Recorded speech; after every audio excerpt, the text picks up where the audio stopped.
Nada une a la familia que los deliciosos huevos de Eggland's Best. Nos encanta su sabor, siempre delicioso y fresco de granja. Además de la mejor nutrición como 6 veces más vitamina D, 10 veces más vitamina E y 25% menos de grasa saturada que los huevos regulares. Para nosotros, son huevos cocinados de la forma que más nos guste, siempre y cuando sean los mejores. Eggland's Best. Mejor sabor, mejor nutrición, mejores huevos. Visita egglandsbest.com para más información.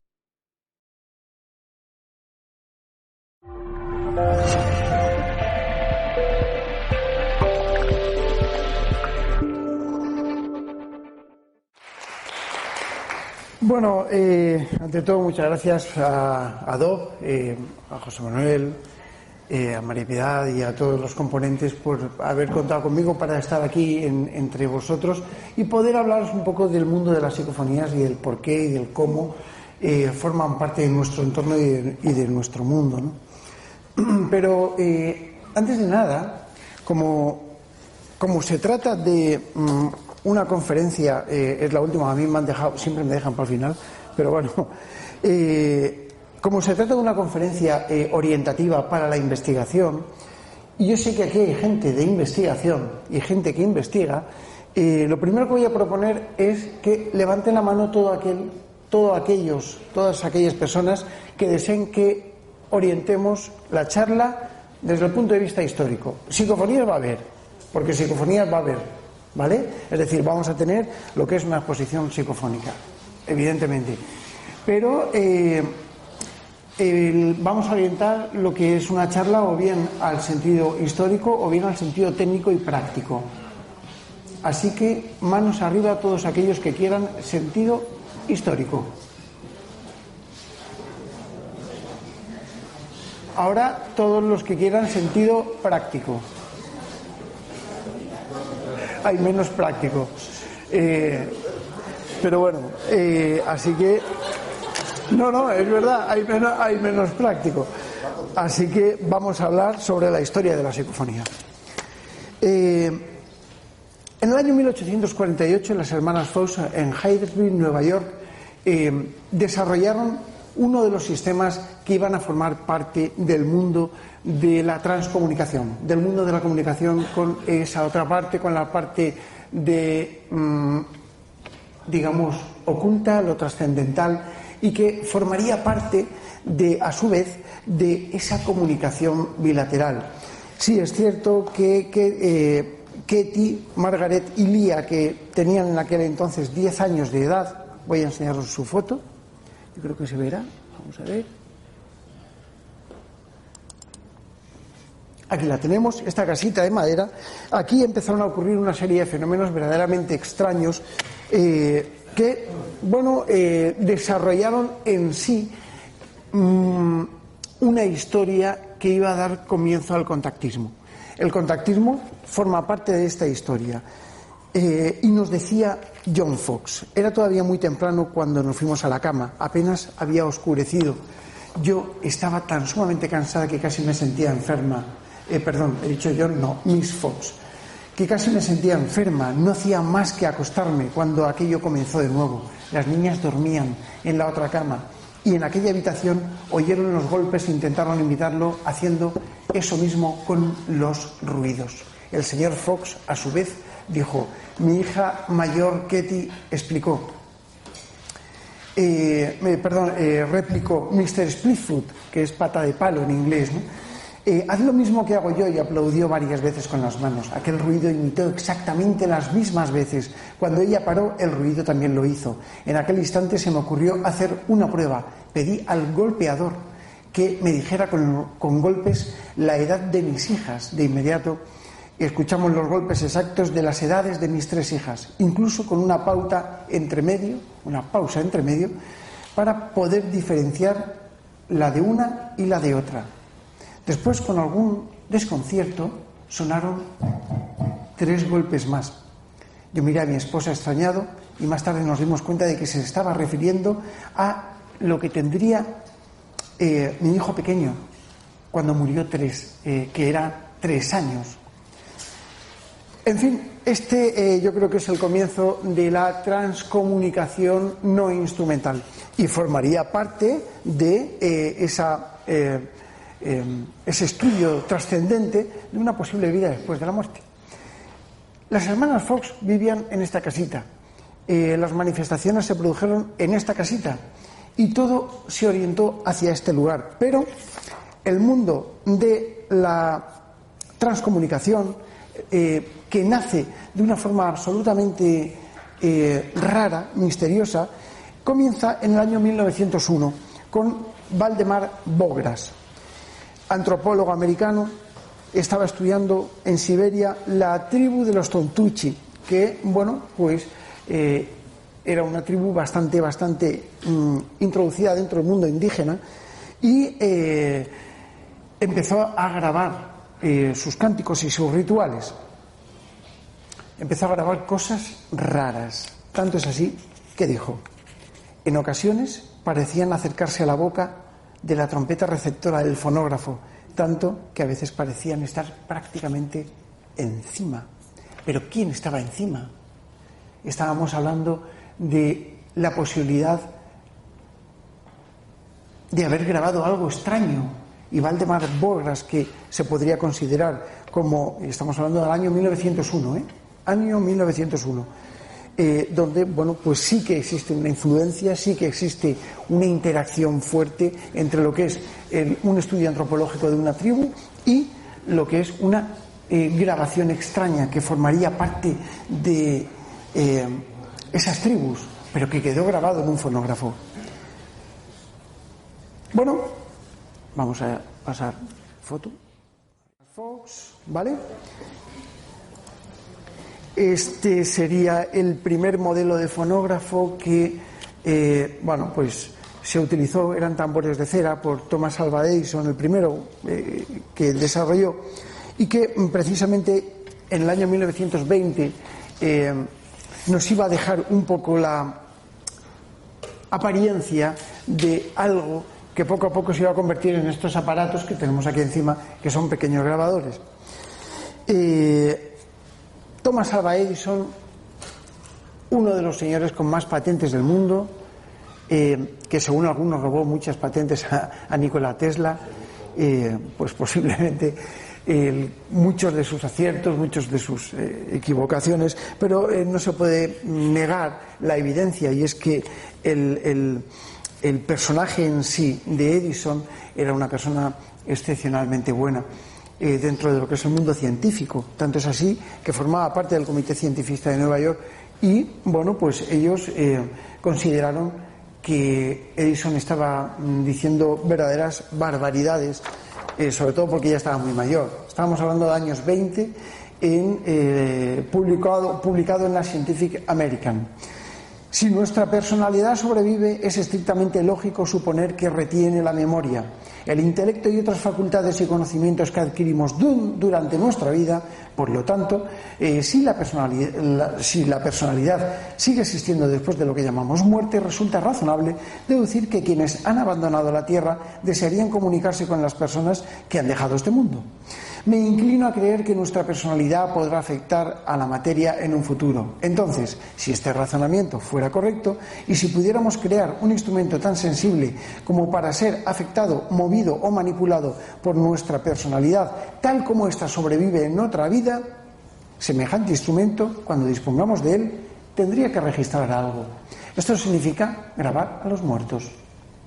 Y esto es así. Tal cual, los científicos valoraron esta posibilidad, se dieron cuenta de que, en efecto, Edison estaba intentando ponerse en contacto con sus familiares difuntos. Bien, pasamos al año 1909, el telégrafo vocativo de Cambraya, en portugués, Augusto de Oliveira Cambraya, crea una patente en Río de Janeiro que, en cierto modo, nos presenta la posibilidad de que,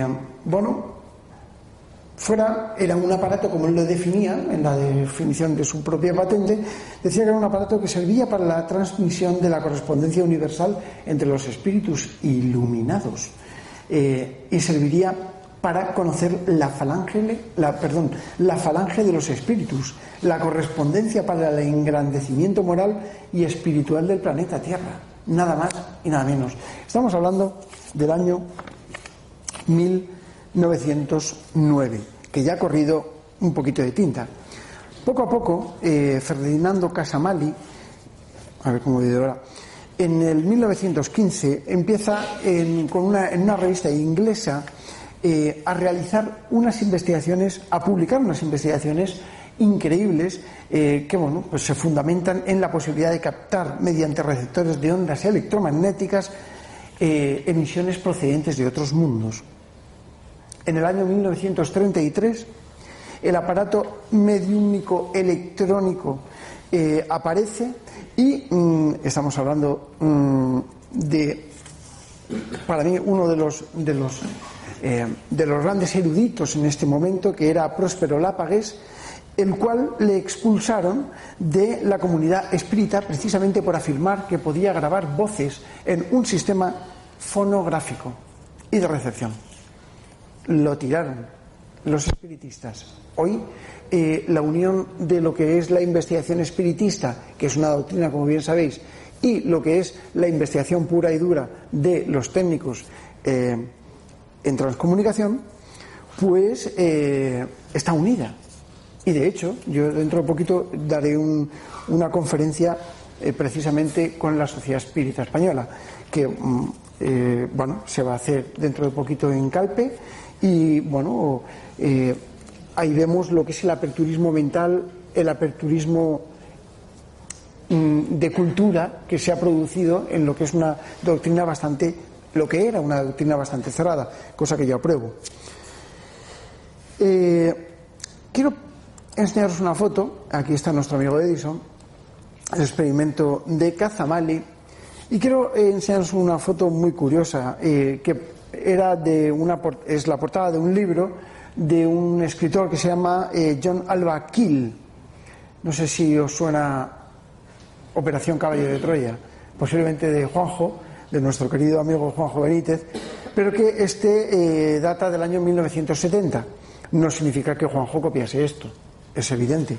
Es que sencillamente, hubo una serie de coincidencias, porque un caballo de Troya es un caballo de Troya, pero nada más. Un libro, los dos tratan sobre ufología, pero ni mucho menos tiene que ver.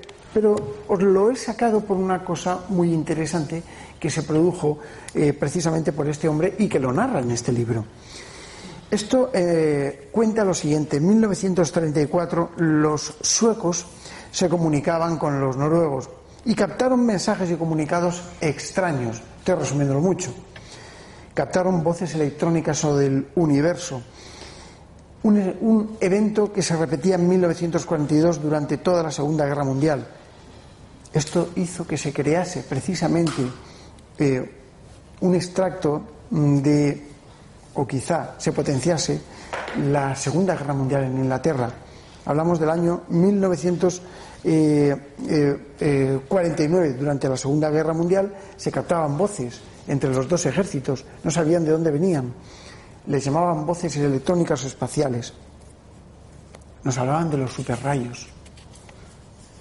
Luego apareció John Otto, que para mí fue un personaje extraordinario, increíble.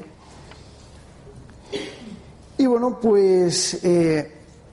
estos dos personajes que tenéis aquí, uno es el padre Gemelli y el otro es el padre Pellegrino Ornetti, fueron los que para mí grabaron o tuvieron la primera psicofonía de la historia.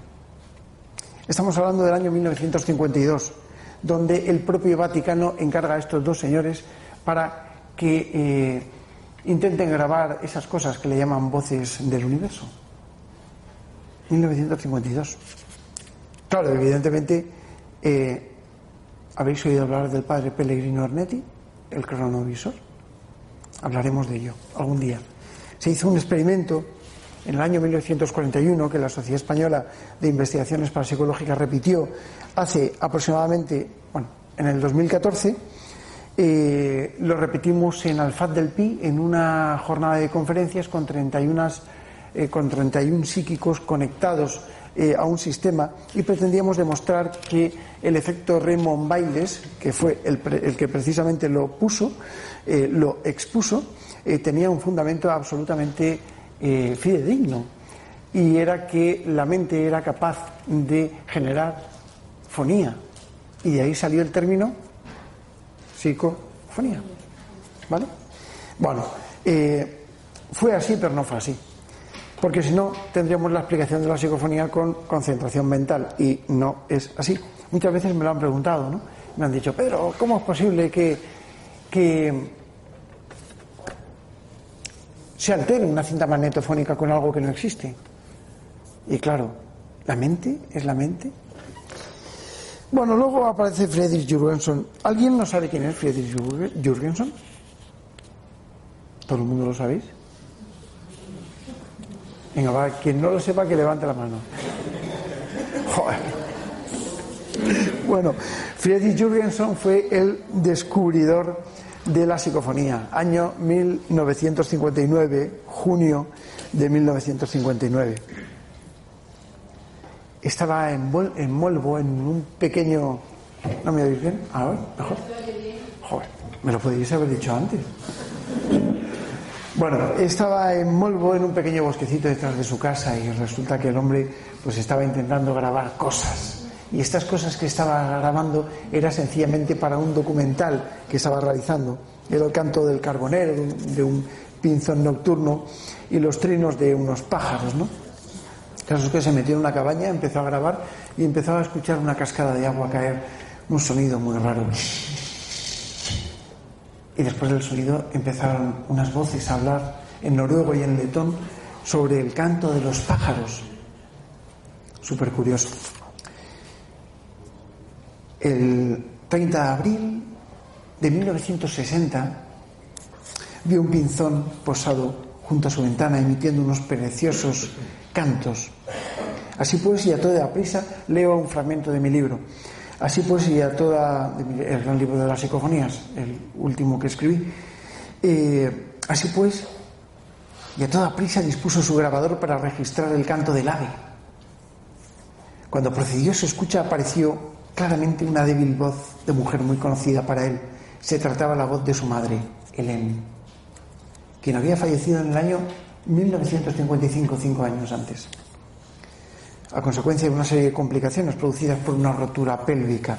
Sin embargo, a pesar de que identificó claramente su voz no tenía fuerza, no llegaba. Así pues, tras escuchar lo que había registrado de nuevo, conectó su magnetófono e intentó una segunda grabación. El resultado fue contundente. Su madre volvió a hablar, y esta vez mucho más claro, sin dificultad alguna, y dijo: tú, amor, tú vives en amor. Eli vive en mí. Friedel vive, como queriendo decir que ella vivía. Tú vives, nosotros vivimos. Eli, Friedel, papá vive. Muchos viven. Tu amor, Hélène. Esta fue, yo creo que la psicofonía que cambió el rumbo de la historia y lo que prácticamente nos trae hoy aquí para hablar de psicofonías. ¿Se me escucha aquí? Espérate que no me mate yo. Bueno, y entonces me preguntaréis, ¿cómo es posible que el fenómeno de la psicofonía forme parte de un estudio, de una técnica? ¿Hay gente aquí que graba psicofonías? ¿Manos arriba? Bastantes. Muy bien. Vamos a dar 2 o 3 pinceladas de técnica. Yo creo que el mundo de la psicofonía, todo el mundo lo sabe. He contado un poco la historia introductoria, brevemente, porque tampoco es más, ¿no? Y además que la historia se puede leer. Pero lo que no podéis hacer, cogéis un libro, la leéis y ya está. Pero si tenéis alguna duda, tenéis alguna cuestión, si os plantea algún enigma, No siempre me tenéis a mí o a alguna persona que conozca el tema para realizar las preguntas. Así pues, yo voy a seguir hablando, pero cuando tengáis alguna pregunta, algún razonamiento, alguna cuestión que influya para el tema de las psicofonías, quiero que me la hagáis. Sabemos perfectamente que la psicofonía forma parte de la investigación paranormal y me la hacéis levantando la mano, ¿vale? La investigación paranormal, ¿sabéis qué concepto tiene? Estudiar lo efímero, espontáneo y esporádico. Desde tiempos de Joseph Rhimes, cuando la parapsicología se estudiaba en laboratorios, en momentos donde todo el mundo nos habíamos planteado la posibilidad de que existiese algo, el éter, supuestamente, casi todo se explicaba con el éter, y con la posibilidad de que existiese también hay una realidad aparente. Esto no fue así. En los años 70 todo esto cambió. Yo he pasado por esa parapsicología que todos hemos estudiado, los un poco más antiguos. En los años 70 cambió todo esto y se abrió lo que se llamó la parapsicología fronteriza, la parapsicología de origen fronterizo o trascendental. Lo trascendental es lo que hay más allá. No existe efecto sin causa. Si tenemos el efecto pero no tenemos la causa, ¿dónde está la causa? ¿Dónde está? A ver, tú que levanta la mano. ¿Dónde está la causa?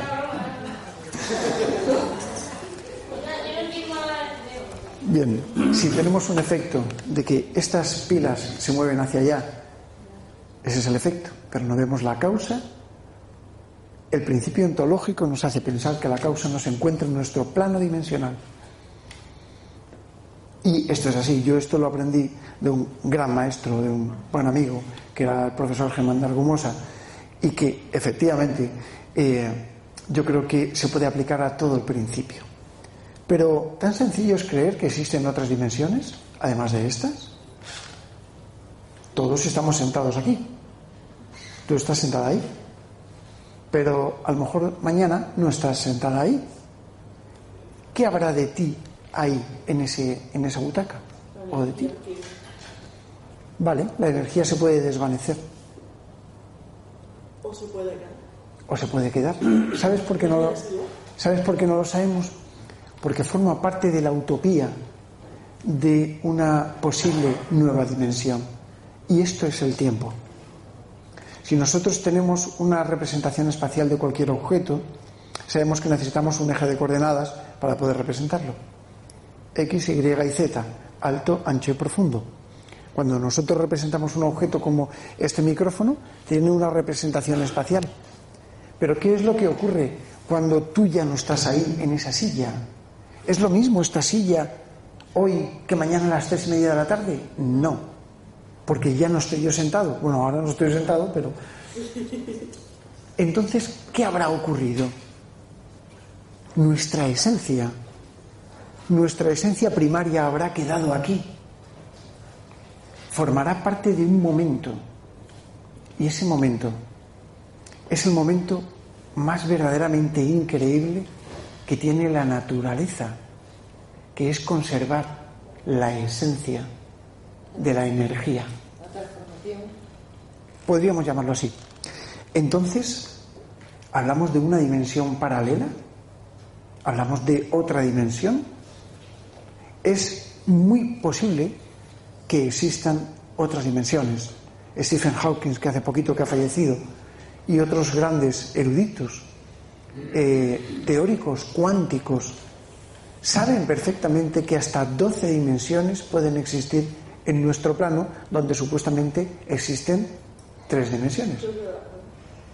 La primera cuarta dimensión que quiero que planteéis en vuestra mente es el tiempo. Y es obvio. Esta silla no es lo mismo ahora que dentro de 5 minutos. Esta sala no es lo mismo ahora que mañana. Porque las condiciones han cambiado, los factores han cambiado. No podemos llegar a comprenderlo. No queremos tampoco llegar a comprenderlo, porque no sabemos cuáles son esos factores. voy a poneros un ejemplo. Imaginaos que estamos en la Edad Media, ¿vale? Y llego yo y hago un viaje en el tiempo y me llevo una linterna. Agua no, que sí que lo saben, pero una linterna. Cojo esta linterna. Bueno, a mí, lógicamente, como aparece en todas las películas, me detienen los caballeros y tal, me llevan ante el rey y me dicen, vale, aquí ha venido un forastero, hay que cargárselo. Bueno, sí, posiblemente fuera así. Y yo llego allá con mi linterna, cojo la linterna, ¡clac!, la enciendo y se ilumina. Hostias. Coge, perdón, Mindalia. Las palabrotas no. Luego pone un pip y ya está. Directamente todo el mundo se tiran hacia atrás porque he encendido mi linterna. Una bombilla y una pila con 2 cables. Coge, lógicamente, el hechicero del castillo. Traédmelo aquí. Me ponen allí. Esto, ¿qué magia es? Digo, no, esto es una linterna. ¿Pero cómo que una linterna? ¿Qué es eso? Esto es magia. Explícame tu magia, poderoso mago. Y digo, oiga, yo nada más que sé darle aquí y esto se enciende y es una linternita. Y se enciende e ilumina el techo. Bueno, ¿cómo narices le voy a explicar yo a este buen hombre de ciencia de ese momento, que seguro que lo era, que se trata de una pila y una bombilla? Yo sí que sé lo que es, pero él no sabe lo que es. Y es por eso por lo que no podemos llegar a comprender la existencia de otra dimensión. Este es el porqué. Este es el porqué grabamos psicofonías. La materia ni se crea, la energía ni se crea ni se destruye, solamente se transforma. Esto es obvio. Es el primer principio de conservación y tenemos que tomarlo así como un fundamento, una ley, y que va hasta el fin de los tiempos, posiblemente. No sé, hasta que se demuestre lo contrario, ¿no? La ciencia siempre está abierta a que se demuestre lo contrario. Pero bueno, también decíamos que no podíamos crear nada de la nada, porque la nada es nada, y sin embargo, en California se ha creado antihidrógeno. Significaba que no existía el hidrógeno. ¿De dónde sale ese hidrógeno? Se ha creado. Pero bueno, cosas que tiene la ciencia. Algún día a lo mejor crean psicofonías. ¿De dónde salen las psicofonías? Si las psicofonías fueran simplemente voces que hubieran quedado atrapadas en otro tiempo, es muy posible que yo estuviese captando mensajes de otros tiempos. Pero las psicofonías nos hablan, nos responden, nos dicen, nos comunican cosas. Y es obvio pensar que cuando esto ocurre es porque existe un diálogo, una interacción. ¿Existe una vida después de la muerte? Porque ellos se identifican como difuntos. Ahora vamos a escuchar unas psicofonías que, bueno, nos dicen que son difuntos. ¿Cómo es posible esto? ¿Quién se atreve a negarlo? Nadie. No podemos afirmarlo. Yo no puedo afirmarlo. Llevo 30 y tantos años investigando el fenómeno y no puedo afirmar que realmente sean difuntos. Dejo ahí la puerta abierta. Pero tampoco nadie puede negarlo. Y lo dijo Carl Sagan, la ausencia de pruebas no prueba la ausencia. Con lo cual, ergo, posiblemente exista otra vida y que nos hablen.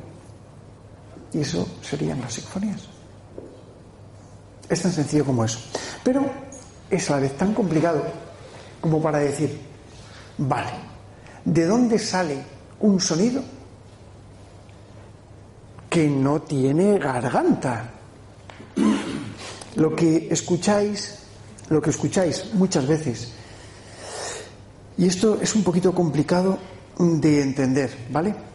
Pero lo que vosotros escucháis con las psicofonías, cuando escuchéis una psicofonía en la que exista un golpe de glotis, no es psicofonía, es un error, porque la glotis es humana. podemos desecharlo. Cuando vosotros escuchéis una psicofonía, escuchad, ¿eh? Hola. ¿Escucháis el eco? Hola. Hola. Hola. Bien, el eco de una voz es el eco de una voz. La frecuencia normalizada de una voz, la frecuencia en la que cabalga una voz humana, es fácilmente identificable. Según yo publiqué en el primer libro mío sobre psicofonías en el año 2001, hablaba de una energía, planteé la hipótesis de la transformación de la energía energético o de la teoría energético-sonora. Esa transformación, ese vínculo que lo unía, lo descubrí y os voy a contar cómo. Había un señor que violaba en Alicante, un violador, un energúmeno, y entonces le llamaban el violador del castillo. Y bueno, yo cuando estaba en tiempos, estaba estudiando la carrera, siempre terminaba bastante tarde, mi padre traía la prensa, el periódico, y yo pues a la 1 de la mañana o así me ponía a grabar psicofonías, ¿no? Y bueno, pues estaba hojeando, siempre después de estudiar, quiero decir, cuando terminaba, antes de irme a dormir, grababa 10 minutitos, 15 minutitos, una cosa así. Y pues paso la hoja, me pongo a grabar, paso la hoja y veo el violador del castillo actúa de nuevo. Bueno, no había violado a nadie, pero estaba amenazando a la gente. Así pues, no se me ocurrió otra cosa que coger un papelito de estos cuadrados que se apuntan cosas. Digo, coño, esto. Miro hacia mi grabador, había silencio. En mi casa todos dormían, yo vivía en casa de mis padres. Y empecé a arrugarlo con la mano. Voy a ver si tengo algún papelito y os puedo emular. Bueno, este no lo voy a arrugar mucho, pero escuchad. Y esto que esté muy, muy gordo. Espérate, muy gordo. Dame una hoja. Un papelito. Ahí está. José me da una hoja. Fijaos.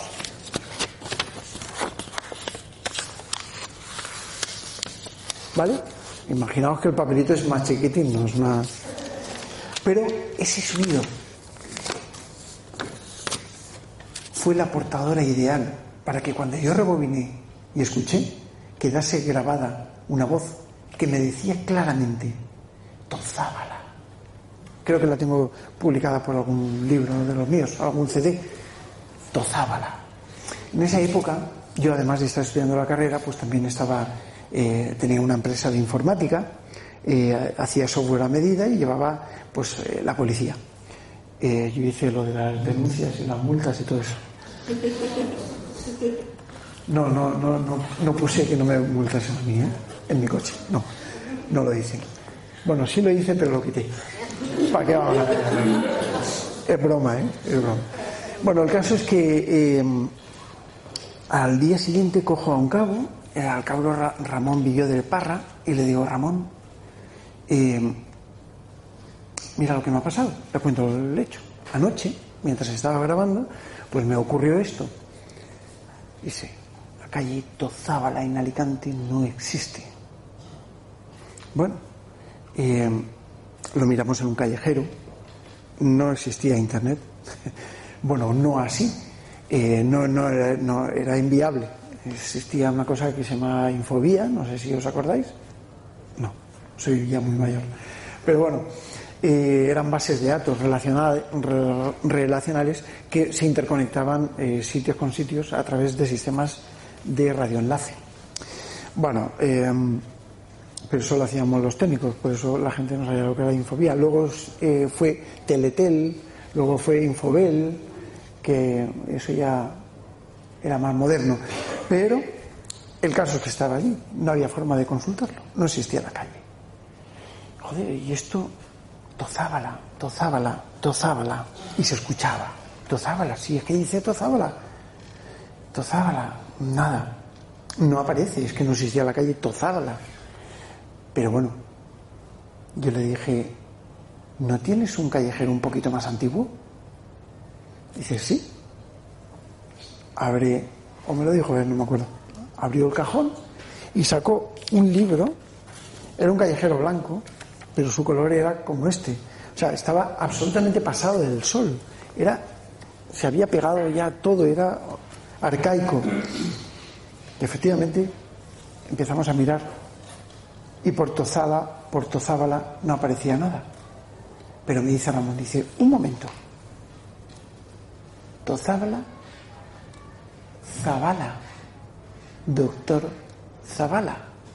Sabéis que las psicofonías muchas veces tienen un inicio, y efectivamente cuando veo la psicofonía prácticamente había cogido el inicio de la grabación psicofónica como parte de la energía del papel y se había transformado en doctor Zabala. Tozábala, doctor Zabala. Y la calle sí estaba, justo en las faldas del castillo, casual y curiosamente.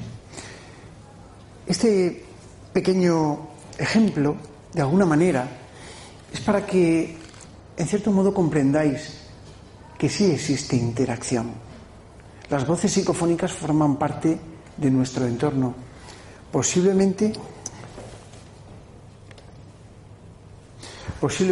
desde tiempos inmemorables. Hemos visto durante este pequeño repaso de la historia que desde la invención de los primeros sistemas de grabación algo se está intentando poner en contacto con nosotros, algo que está ahí y algo que a veces tiene respuestas muy concretas a preguntas que los investigadores realizan.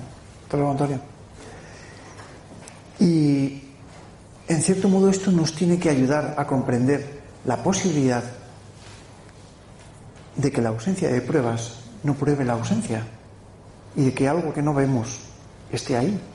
Hacía yo hace poquito un programa con un queridísimo amigo que es Miguel Ángel Pertierra, un programa de Déjame Entrar con Mindalia, un programa que recomiendo a todo el mundo, Déjame Entrar. Y estábamos hablando de las experiencias cercanas a la muerte. Él decía, Pedro, es que la gente que vuelve, el doctor Pertierra es una persona que está en contacto con pacientes, la gente que vuelve desde ese otro lado cuenta cosas verdaderamente increíbles. Parece como si existiese una vida ahí esperándonos. Parece como si ese otro lado intentase comunicarse con nosotros. ¿Qué son las psicofonías? ¿Son acaso una pincelada desde ese otro lado que nos muestra la existencia de algo? ¿Cómo debemos investigarlas? ¿Qué errores se deben de plantear a la hora de analizar una psicofonía? A la hora de decir que algo aparentemente se ha demostrado. Sí, bueno, yo soy de la vieja escuela y esta mañana se ha hablado del método de investigación y tal. Con respecto a la psicofonía, soy partidario, siguiendo los cánones antiguos, de que cuando se obtiene una psicofonía, a la hora de escucharlo, para que no nos influyamos unos con otros, es bueno, pienso, escuchar la psicofonía, sin decir, vaya a escuchar esto, puesto que ya estamos predisponiendo a que vaya a escuchar eso, que puede que sea, pero a no es algo similar y no es lo que en ese momento... Tienes toda la razón. Claro que sí.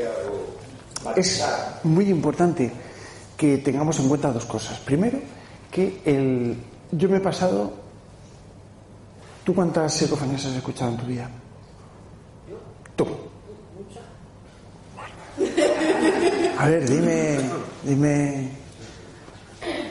Pues simplemente porque yo antes me grababa en vídeo, mi programa, casualmente hice un vídeo del agua, cómo el agua fluía, cómo tenía también los estados mentales del ser humano, en la espiritualidad, en la parte también negativa del ser humano, y resulta de que se escuchaba el agua.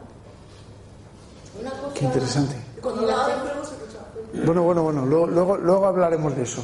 Me he ido porque como yo soy renacentista, es la que más tengo yo. Yo soy renacentista total, así que todo me gusta, y eso me gusta. Ya luego me dices, pero bueno, vamos a volver un poco para responder. El tema de la psicofonía, lo que quiero decir es que yo he escuchado miles de psicofonías. Bueno, pues no sé, si tengo aproximadamente unas 70 y tantas mil grabaciones, pues son muchas horas. No sé cuántos kilómetros de cinta habremos corrido, de cinta magnetofónica, que ya no existe. Bueno, posiblemente ir a la luna, volver, ir al sol, volver, ir a la luna otra vez y así varias veces, ¿no? Pero bueno, quiero decir, porque antiguamente he escuchado mucho. Al igual que, por ejemplo, pues Antonio, por ejemplo, por decir alguno, o cualquier compañero, o José, han trabajado con el tema psicofónico durante muchísimos años, saben perfectamente escuchar psicofonías. Pero ¿hay alguien que no haya grabado alguna psicofonía? Por ejemplo, usted. Claro, ahí tenemos algunos ejemplos. Pero ¿cómo van a saber ustedes escuchar psicofonías? A mí es lo que más me costó. Os lo voy a decir textualmente. Cuando yo empecé a grabar psicofonías, yo no hacía más que cagarme en la leche, porque no hacía... Y yo, si esto tiene que funcionar, coño, que sí. Nada, ni una voz. ¿Cómo que no?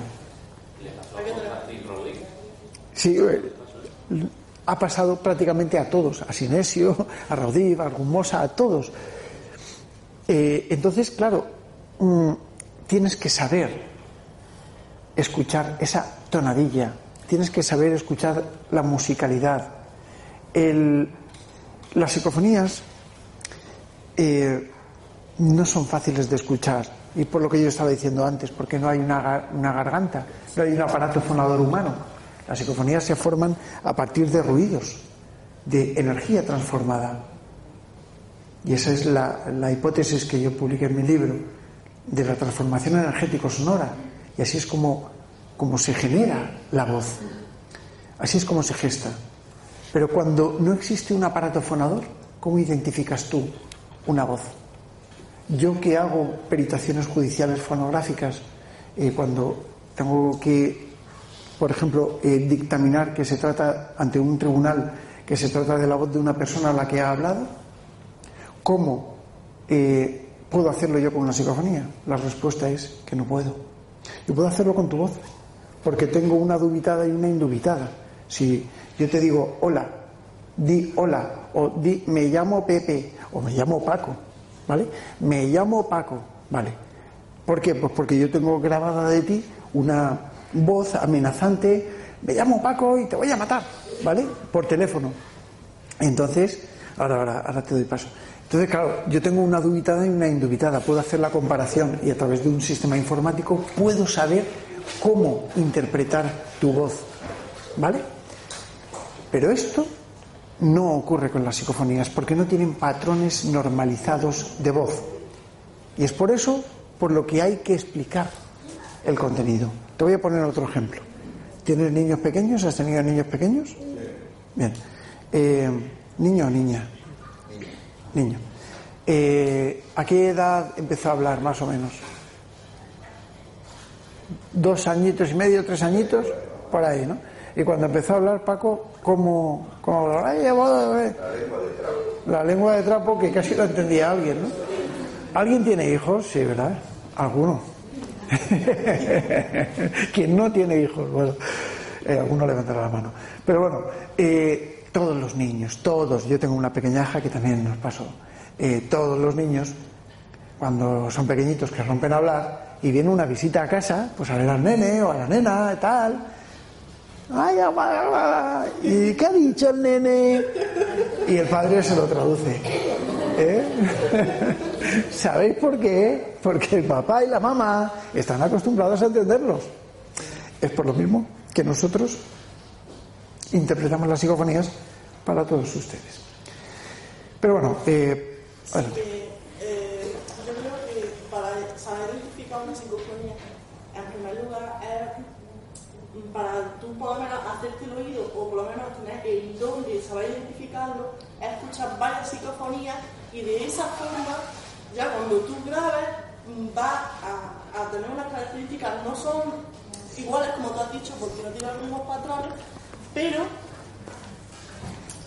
que no van a ser iguales porque no tienen los mismos patrones, pero tienen unas características muy similares. Totalmente. Bien. Bueno, quédatelo y ahora se lo pasas a alguien que tenga alguna pregunta.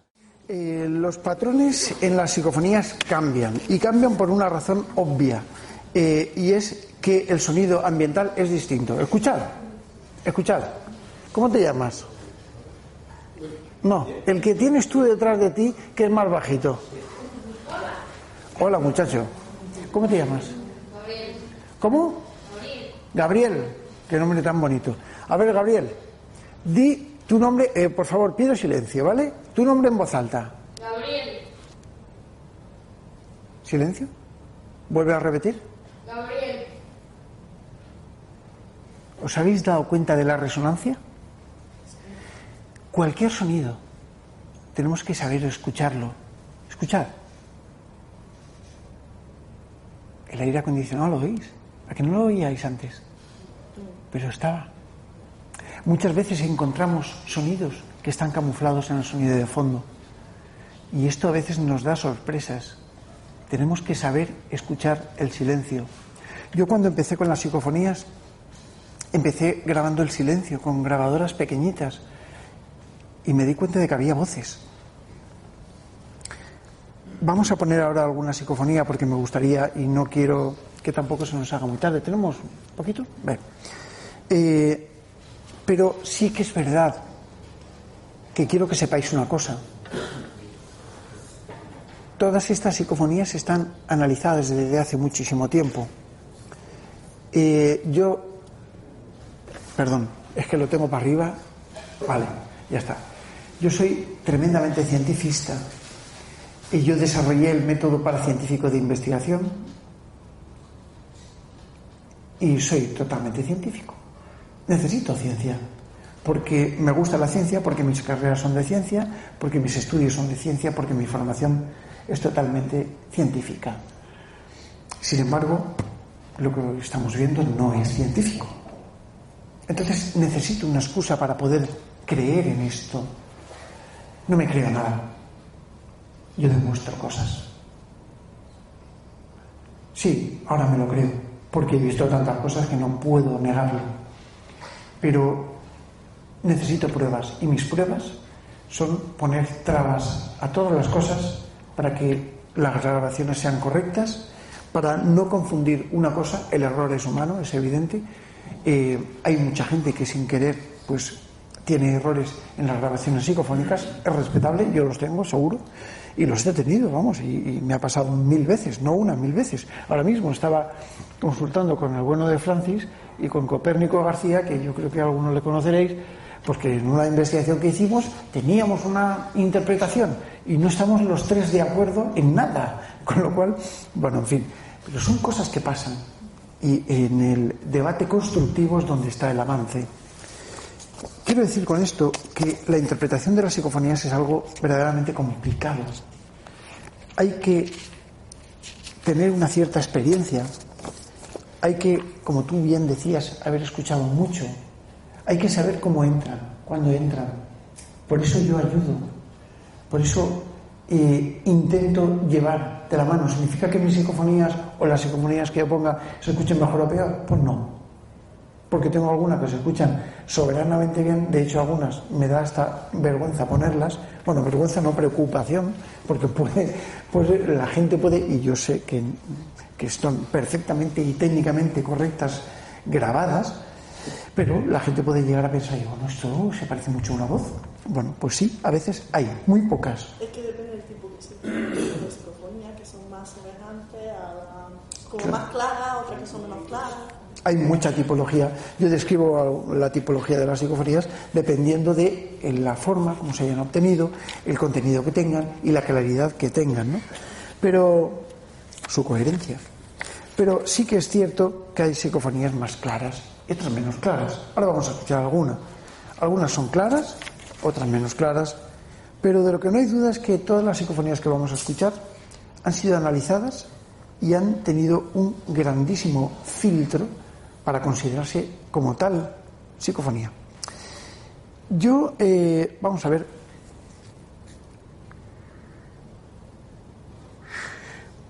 vamos a empezar con una grabación obtenida en una ermita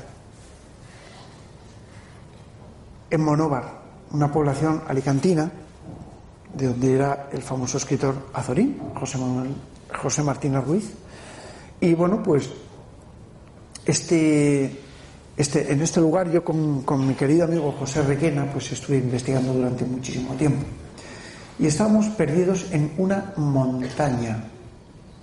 Allí había una ermita en la cual se habían hecho algunas invocaciones, se habían expuesto algunas pinturas extrañas y demás, ¿no? Y bueno, en cierto modo fuimos allí a obtener algún registro psicofónico. Montamos aparatos. Yo las grabaciones las realizo aproximadamente durante 2 minutos. ¿Sabéis por qué? Porque necesito estar concentrado. No se puede hablar durante una grabación psicofónica y mucho menos susurrar, porque se nos puede confundir la voz. Si alguien lo hace, vea que está ahí, que mi mujer es la encargada de decir paramos. Y paramos. Y paramos significa que paramos, ¿no? Entonces, claro, no lo aceptamos, no se puede. Sin embargo, hay veces que en el corte, es decir, cuando detenemos la grabación, fin de pruebas, ¡pum!, paramos, tienes una cola y ahí se te queda alguna, ¿vale? Es posible que ocurra, o es posible que estemos grabando, que yo lo hago, esta mañana lo he hecho. Esta mañana estaba grabando psicofonías aquí, pero no lo habréis sabido, pero yo tenía un grabador aquí puesto, a ver qué pasaba, mientras que Antonio estaba hablando de psicofonías. Pero bueno, quiero decir, esta mañana lo hemos hecho, o anoche, cuando estábamos aquí a la 1 y pico de la mañana, estamos experimentando. Y hubo un momento en que cuando estuvimos absolutamente callados, dos. Pero la última grabación, bueno, chicos, vamos a dialogar. Cogí mi grabadora y empecé a pasear mientras hablábamos, sin solapar las voces, porque cuando solapas voz es cuando ya no sirve, porque no puedes identificar. Entonces, claro, esto es muy importante y lo digo como técnica, ¿vale? Como técnica de investigación para aquellos que investigan. No se pueden solapar las voces. Sí que se puede grabar y sí que se puede escuchar, pero no se pueden solapar las voces. También otra técnica es si se escucha algún golpe o que te va a caer o hace algún ruido, pues ese ruido he sido yo, para que se sepa que no ha sido otra cosa que puede ser. No te preocupes. Cuando se graban psicofonías es interesante lo que está diciendo por una razón, porque son los típicos apuntes de una persona que está interesada por el fenómeno, por investigar el fenómeno y está buscándole explicación, y es así, y lo apruebo de verdad. Cuando tú estás grabando, si alguien tiene que decir algo, ¿cómo tiene que decirlo? Alto y claro, ¿o no, Fede? Así es. Tú lo que no puedes hacer, vosotros habéis oído a Fede, yo lo he escuchado porque lo tengo delante, pero vosotros habéis escuchado un susurro. Eso es lo que se graba y dices, hostia, una psicofonía. Pues no, es Fede. Ya está. Vale. Entonces, lo que no se puede es hablar ni susurrar.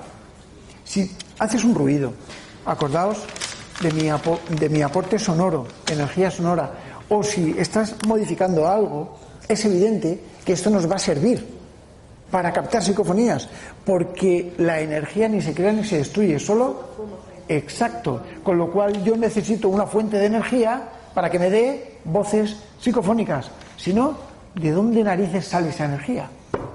Incluso el propio aparato electrónico que esté usando para grabar. Efectivamente, cualquier cosa, cualquier ambiente, como hemos visto que Gabriel estaba diciendo antes, su voz y quedaba aquí, pues el ambiente tiene sonidos que no escuchamos. Y es ahí donde tenemos que saber escuchar el silencio, porque ese sonido que queda ahí es el sonido que produce luego las psicofonías. Sí o sí. Y os lo digo porque lo he comprobado.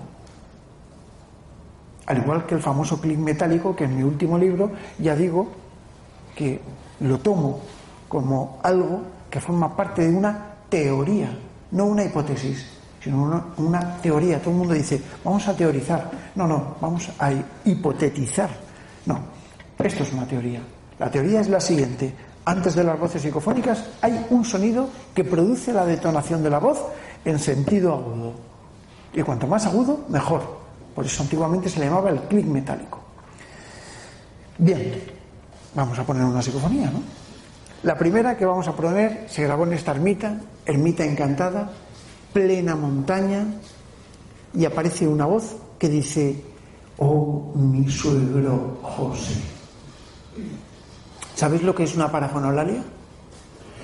Parafonolalia es un término parapsicológico que sirve para definir, o un paramelodema, son términos muy raros, que sirven para definir músicas, cancioncillas, cantinelas, que resuenan.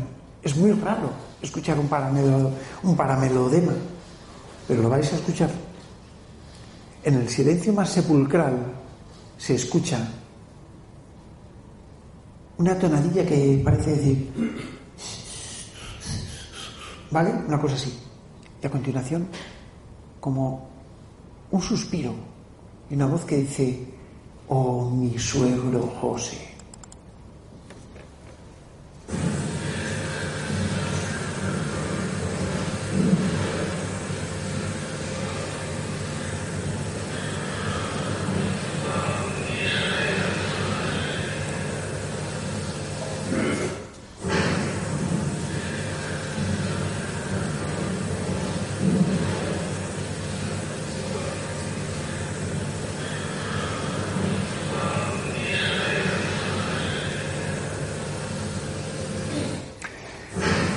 Bueno, yo creo que con 2 veces ya la tenemos. Oh, mi suegro José.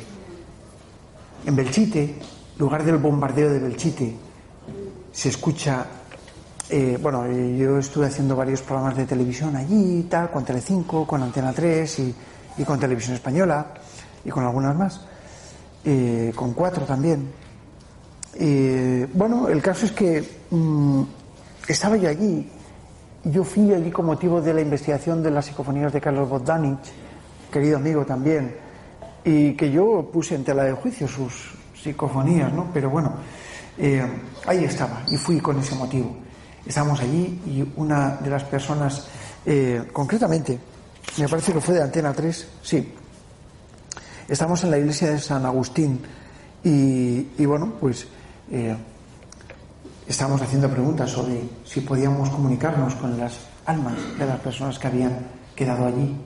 Murieron, según algunas fuentes, 5.000 personas, según otras fuentes, 11.000. Ojo, Decían que los cadáveres se apilaban en pilas de 7 metros en las cunetas de la carretera, del Belchite antiguo. Bueno, aquello fue horrible. El caso es que se escucha con claridad una voz que en el silencio, grabación controlada, dice: no hay más que una vida.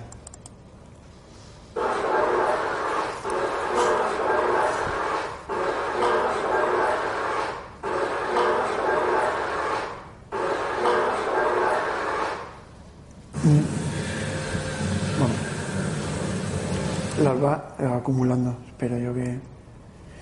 No hay más que una vida. Claro, esto... tenemos que también saber interpretarlo. Pero hay otros sistemas, como por ejemplo el sistema de transradiocomunicación, que se utilizan, no la Spirit Box, que la Spirit Box es un poco complicada. Yo conocí a Frank Santion, que fue su inventor, y este hombre, pues cuando el hombre estaba en vida, murió ya, estábamos hablando, ¿sabéis lo que es la Spirit Box? Bueno, pues este hombre, Pedro, ¿qué tal? Me parece que vivía en Miami, creo recordar. Y él envió 200 aparatitos a los investigadores para que experimentáramos, ¿no? Y en cierto modo yo siempre he sido crítico con él y él me lo acepta y dice, Pedro, si yo sé que son los locutores de radio, porque al fin y al cabo es un barrido de radio, es un barrido. Pac, pac, pac. Vale, pero es súper divertido, porque cuando tú vas a grabar psicofonías, ¿cuánto tiempo te pasas para grabar una buena psicofonía? Horas y días. Yo me fui con Bea, estuvimos haciendo la ruta de Jack el Destripador, y estuve 10 días en Inglaterra perdido por todo Whitechapel, vamos, buscando, y no pude grabar psicofonías buenas. Bueno, sí, alguna tengo y además creo que la tengo aquí, pero no me salió como yo quise. ¿Qué pasa? ¿Qué pasa si te largas? Sí, yo he estado grabando psicofonías en muchos sitios, pero muchas veces no salen. Y a lo mejor estás en Amityville y resulta que no grabas psicofonías. O te metes en la Winchester Manor, en la mansión Winchester, y no grabas psicofonías. ¿Qué pasa? Pues eso no es ciencia. Te toca recoger tus aparatos y decir, pues señores, que se haya aburrido, lo siento, pero no hay. Y no hay. Quiero decir con todo esto que la psicofonía es efímera, espontánea y esporádica, y es por eso por lo que se considera un fenómeno paranormal. Pero también tiene algo, y es la intencionalidad. ¿Saben quiénes somos? ¿Saben cómo nos llamamos? Yo, por ejemplo, tengo una aquí, grabada con el sistema de Transradio, donde se sintoniza una emisora de radio en decadencia que cae y se graba. A ver, micrófono, ¿vale? Aparato de radio a 1 metro de distancia. El aparato de radio se sintoniza en onda media, en una, o amplitud modulada, como queráis decirlo, en una frecuencia donde haya una caída de sintonización. Imaginaos que estáis escuchando la COPE, por decirlo de COPE, SER o Radio Nacional de España, sí señor, el programa de Miguel Blanco. Pues nada, yo qué sé, pues eso, estamos escuchando Radio Nacional de España y escuchamos a Miguel Blanco. Hola, buenas noches, soy Miguel Blanco, ¿vale? No te enfades, Miguel, que es una broma y tú lo sabes. Bienvenidos al Espacio Blanco. Y así toda la vida. Y todo lo recordamos con mucho cariño. Pero si movemos el dial un poquitín hacia un ladito, tenemos una caída de sintonización. En esa caída aparecen voces. Voces que nos hablan, que se comunican con nosotros, que responden a nuestras preguntas y que saben quiénes somos y cómo nos llamamos. Os voy a poner un ejemplo.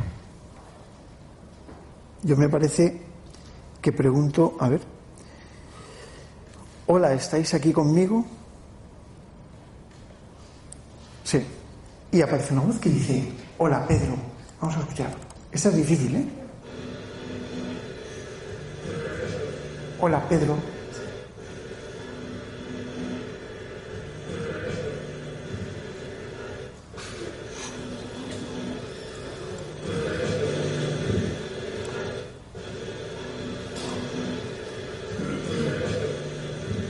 Hola, Pedro, como robótica, ¿vale?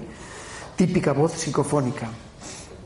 Grabando también con un sistema de transradio, pero con sintetización incorporada, donde una frecuencia se sintetiza para que solo esté eso y no haya nada más. Significa un radio de acción de 1 pulgada, súper controlado.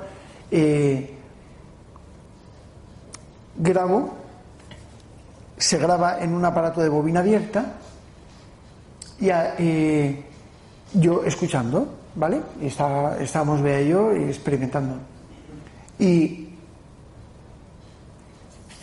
en un momento dado aparece una voz que dice libre. Yo la oigo, como sale por el sistema. Yo me quedo asombrado y digo, coño, ¿ha dicho libre? Y entonces digo, a ver, repite si puedes oírnos. Y la misma voz. Y digo la misma porque es muy importante. Dice, ok.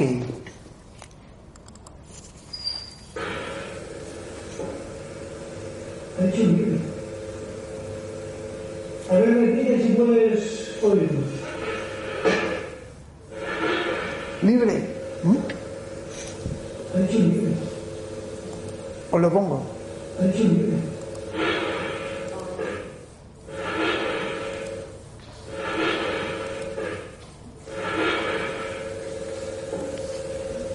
Ha dicho libre.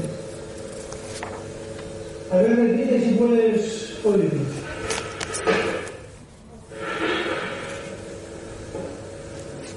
Ha dicho libre. A ver, repite si puedes oírnos. En Belmez de la... A ver. En Belmez de la Moraleda, es que me las acumula aquí detrás. Fantástico el programita este.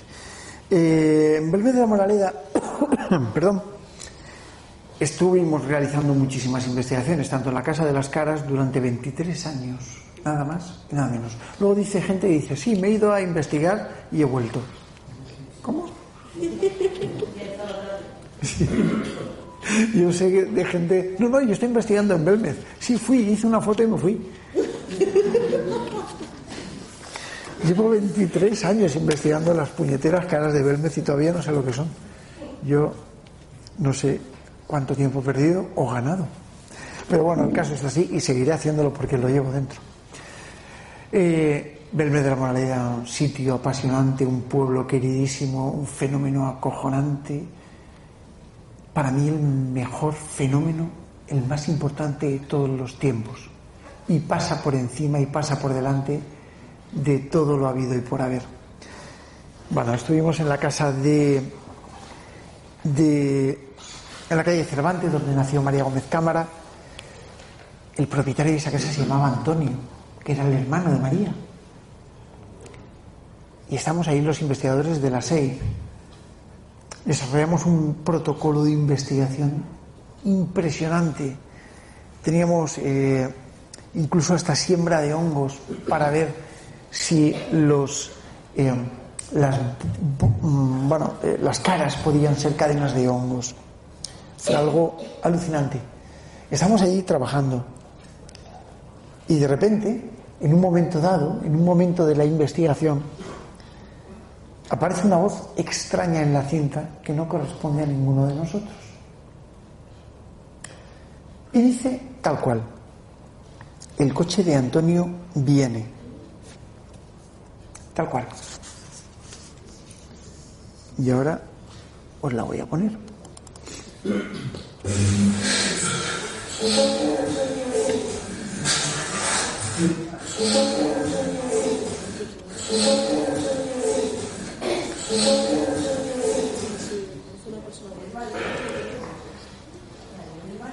Yo no me he atrevido nunca a decirlo.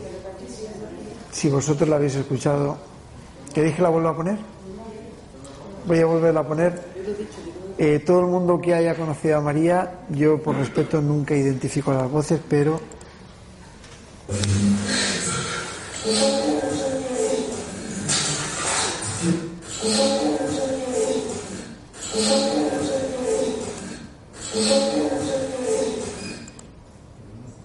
para mí sí. Pero bueno, ahí está. Tiene toda su timbre, el tono, como ella hablaba, con esa... Cuando preguntamos también en Belmez de la Moraleda, a grabación controlada, 2 minutos, ¿nos puedes dar la clave de quién forma estas caras? Una voz muy dura, difícil, compleja, muy compleja de escuchar, dice: sí, el asesino. ¿Nos puedes dar la clave de quién forma las caras?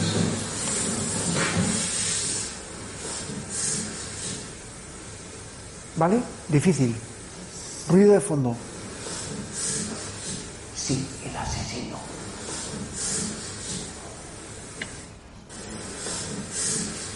Difícil, pero Vale.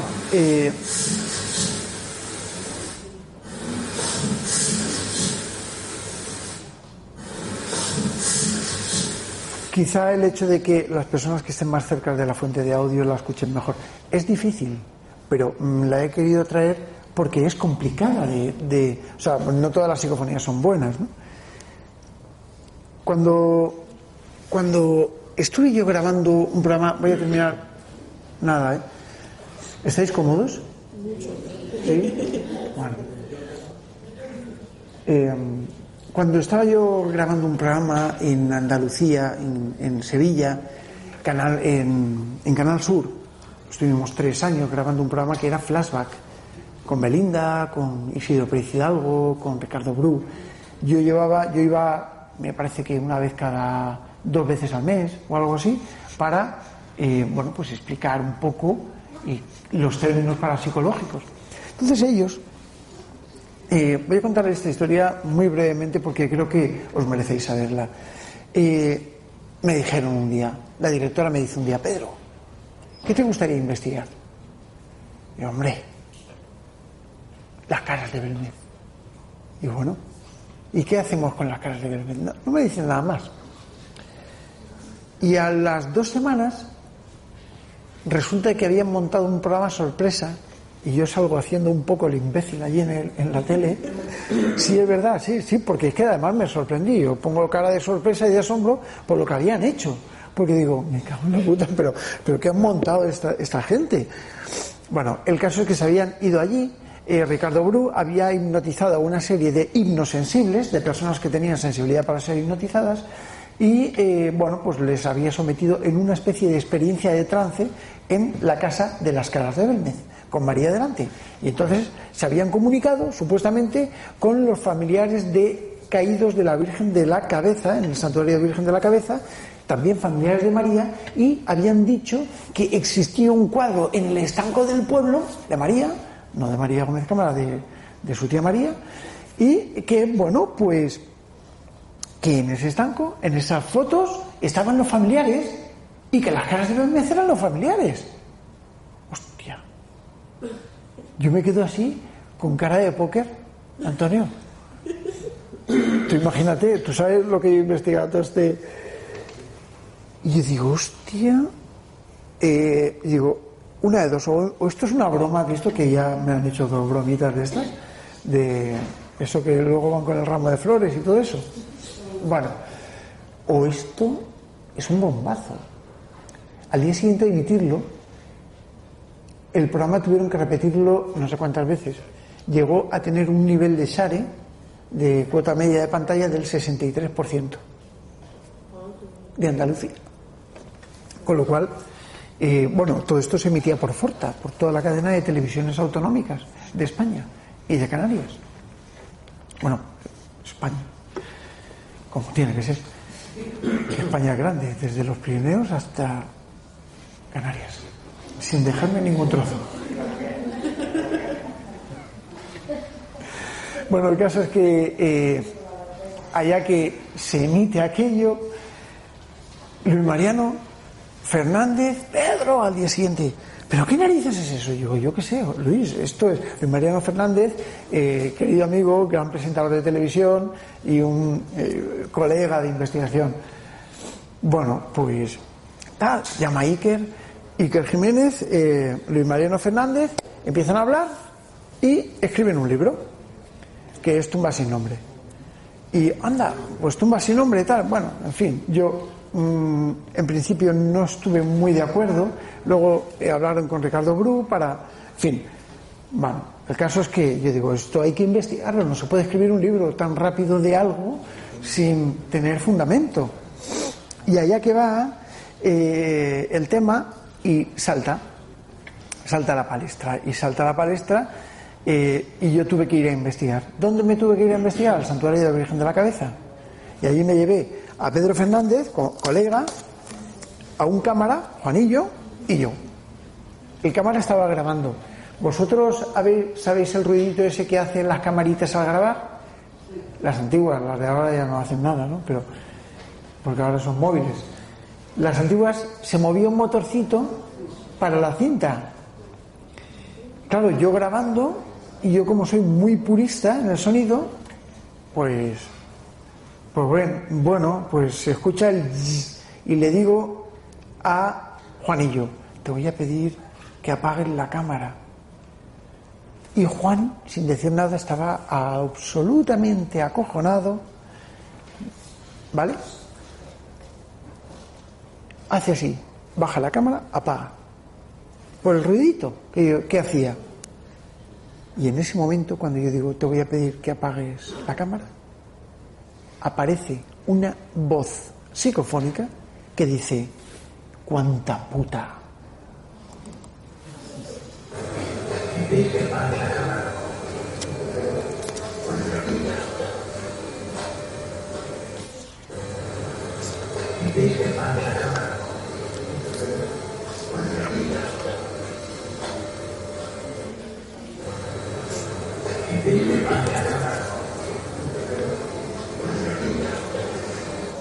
Voy a poneros para finalizar una grabación rara,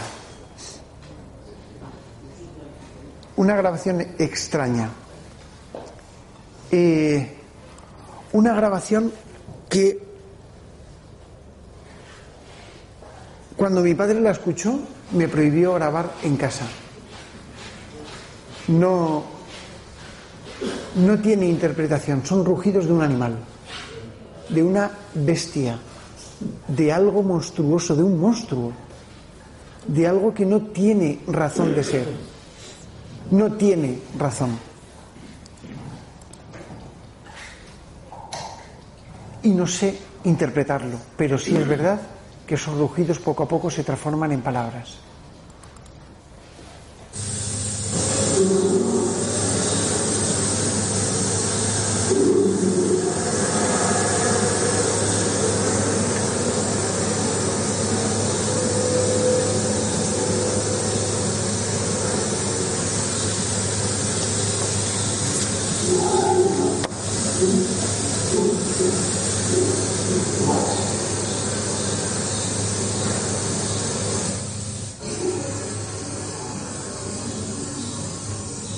Grabación tratada.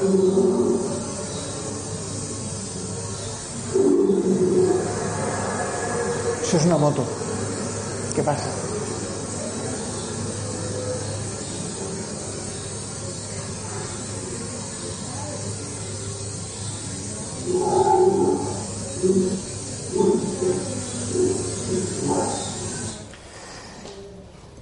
Pues esta era la grabación. Sinceramente, después de esto, después de hablar de psicofonías, de hablar de dimensiones, de que todo posiblemente sea relativo, de que todos estos sonidos que hemos escuchado formen parte de una dimensión distinta a la que nosotros nos encontramos, ¿qué nos debe de hacer pensar? Yo recuerdo un día que entré en mi laboratorio, no la he traído, pero entré en mi laboratorio y para mí es una de las psicofonías que más me impactaron. Puse los aparatos en marcha, eran sobre las 11 de la noche, 11:30, puse todo a grabar y a registrar. Y en un momento dado, mientras que estaba sonando el bullicio de fondo de la experimentación,